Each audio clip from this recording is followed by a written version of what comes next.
तो next quadratic polynomial को हम सॉल्व करते हैं। तो पॉलिनोमियल को सॉल्व करने से पहले हमें ये पता होना चाहिए कि पॉलिनोमियल की क्वाड्रेटिक पॉलिनोमियल की जनरल फॉर्म क्या होती है, ax² + bx + c। उसके बाद मैंने आपको बताया था कि कोई भी क्वाड्रेटिक पॉलिनोमियल जिसके अंदर 3 टर्म्स होंगी तो उसके लिए हम क्या करते हैं, मिडिल स्प्लिट। क्या करेंगे, मिडिल स्प्लिट। ठीक है। तो प्रीवियस वीडियो में हमने एक क्वेश्चन किया था उसका, तो कैसे करा था वो क्वेश्चन। मिडिल स्प्लिट करने के लिए हमें सबसे पहले इस x² का जो कोफिशिएंट होगा, यानी इसका कुछ कोफिशिएंट नहीं है तो कितना कोफिशिएंट है इसमें, 1, एंड इसके अंदर कोफिशिएंट इसका कांस्टेंट टर्म कितना है, -10। तो यानी कि हमें मिडिल स्प्लिट के लिए फर्स्ट स्टेप है a और c को मल्टीप्लाई करना पड़ेगा। a क्या होता है, जो x² के साथ होता है, x² के साथ इसमें कुछ नहीं है तो इट मीन्स कितना है, 1 है।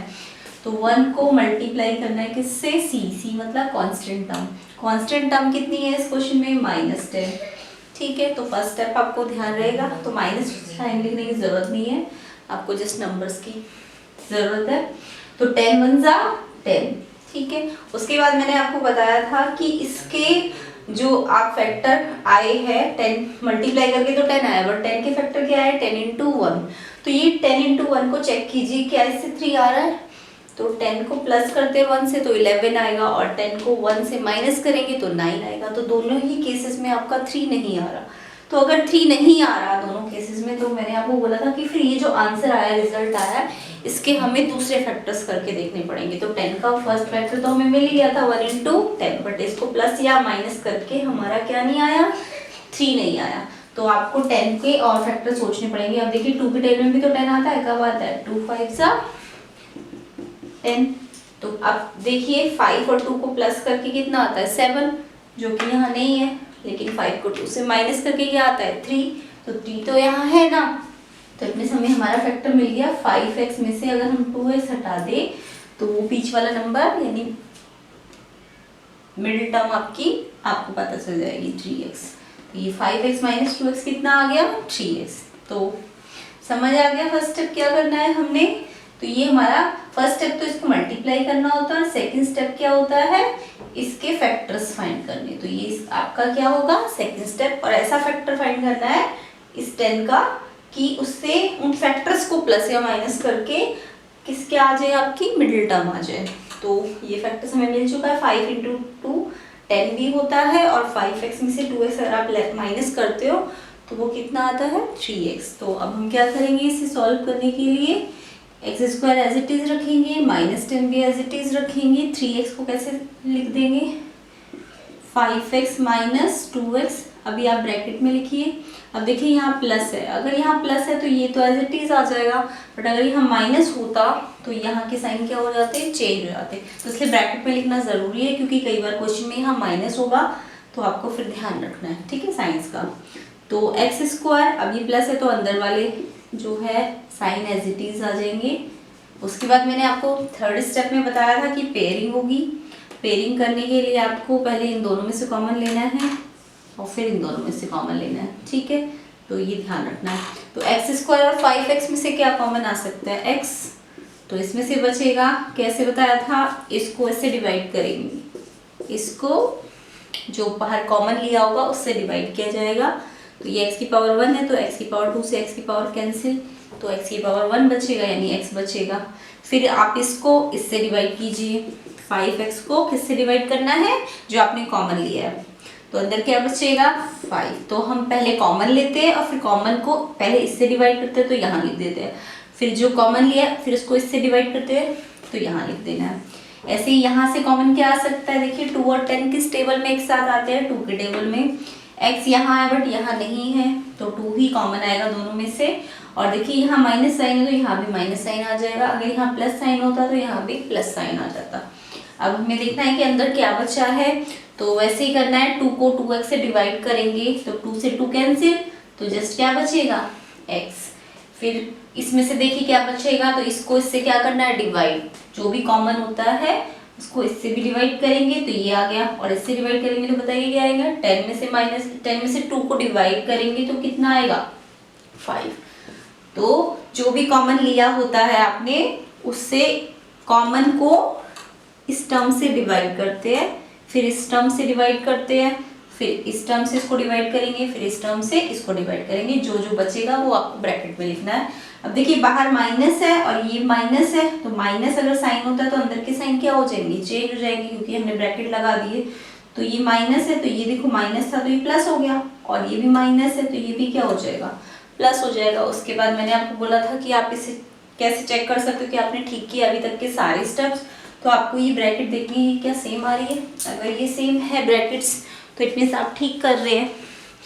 यहाँ तक आपके स्टेप क्या जा रहे हैं, ठीक जा रहे हैं। तो आप क्या करेंगे उसके बाद, ये एक टर्म है और एक ये टर्म है, इसमें से भी x+5 कॉमन ले सकते हो और यहाँ से भी x+5, तो दोनों में से क्या आ जाएगा कॉमन, x+5, क्योंकि ये पूरी एक टर्म है और एक ये टर्म है। तो अंदर क्या बचा इस टर्म में से, अगर मैंने ये बाहर लिया है तो क्या बचेगा x। ऐसे ही अगर इसमें से इस टर्म में से ये बाहर है कॉमन, तो इसमें से जस्ट क्या बचेगा, -2। और क्योंकि आपको इसमें इसके इस पॉलिनोमियल के क्या फाइंड करने को बोल रहे हैं, जीरोस फाइंड कीजिए। तो आपको इसको जीरो फाइंड करने के लिए पूरे पॉलिनोमियल को जो आपने सॉल्व कर लिया है इसको किसके इक्वल रखेंगे, जीरो के इक्वल रखेंगे।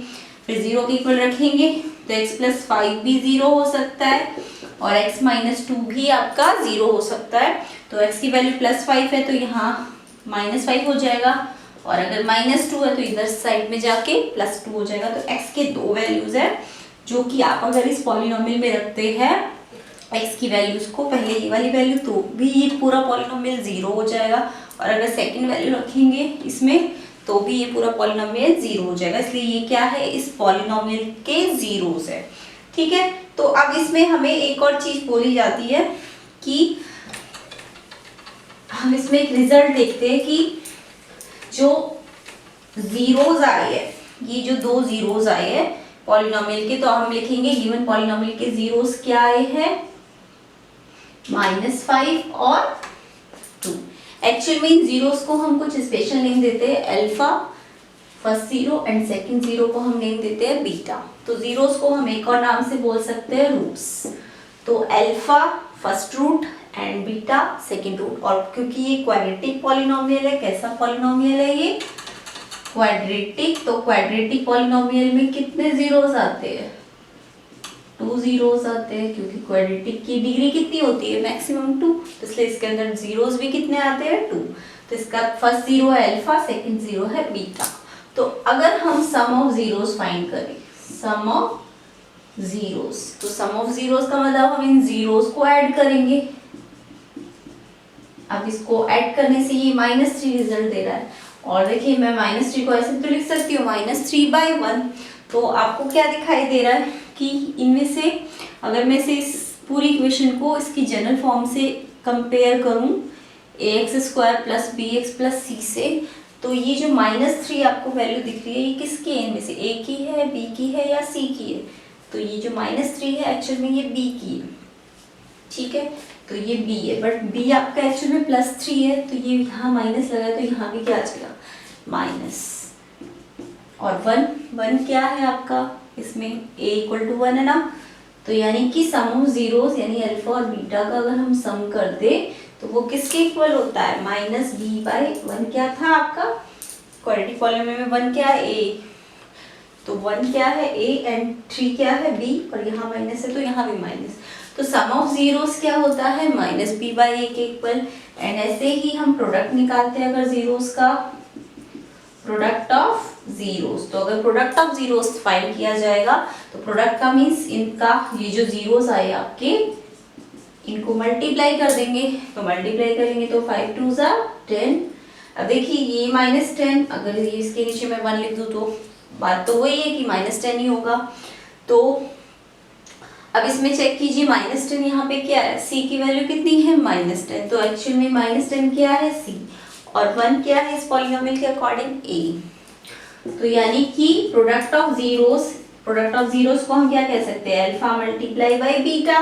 तो अल्फा × बीटा कितना है, c/a। तो यहाँ से एक इम्पॉर्टेंट रिजल्ट आया है कि सम ऑफ जीरोस जो होता है, यानी सम ऑफ जीरोस अल्फा + बीटा, वो किसके इक्वल होता है, -b/a। अगर हम पॉलिनोमियल को उसकी जनरल फॉर्म में लिखें तो पॉलिनोमियल का जो सम ऑफ जीरोस होता है वो किसके इक्वल आएगा, माइनस बी बाई ए के, जबकि प्रोडक्ट ऑफ जीरोस किसके इक्वल आएगा, सी बाई ए के। तो एक्सरसाइज में हमें यही करना है कि पहले जीरोस को सॉल्व करना है, यानी जीरोस को सॉल्व करने के लिए आपको खासकर जो क्वाड्रेटिक इक्वेशन है, क्वाड्रेटिक पॉलिनोमियल है, इस फॉर्म में जो होता है वो क्वाड्रेटिक पॉलिनोमियल होता है, ये फॉर्म है जनरल फॉर्म। तो इसको पहले आपको मिडिल स्प्लिट करके सॉल्व करना है। मिडिल स्प्लिट आई होप आपको समझ आ गया होगा, नहीं आया तो एक दो क्वेश्चन सॉल्व करेंगे हम। उसके बाद आपको सेकंड ये भी प्रूफ करने को आएगा कि आप जीरोस को वेरीफाई कीजिए कि वो माइनस बी बाई ए उनका सम है या नहीं, या प्रोडक्ट जो है जीरोस का वो सी बाई ए है या नहीं। तो आपको ये फॉर्मूला भी याद रखना है, sum of zeros minus b by a होता है, product of zeros c by a होता है। अभी हम और क्वेश्चन करेंगे, एक और क्वेश्चन लेते हैं चलिए। तो आपको समझ आ गया होगा ये क्वेश्चन। चलिए अब नेक्स्ट क्वेश्चन करते हैं, एक्सरसाइज में से ही ले लेते हैं क्वेश्चन।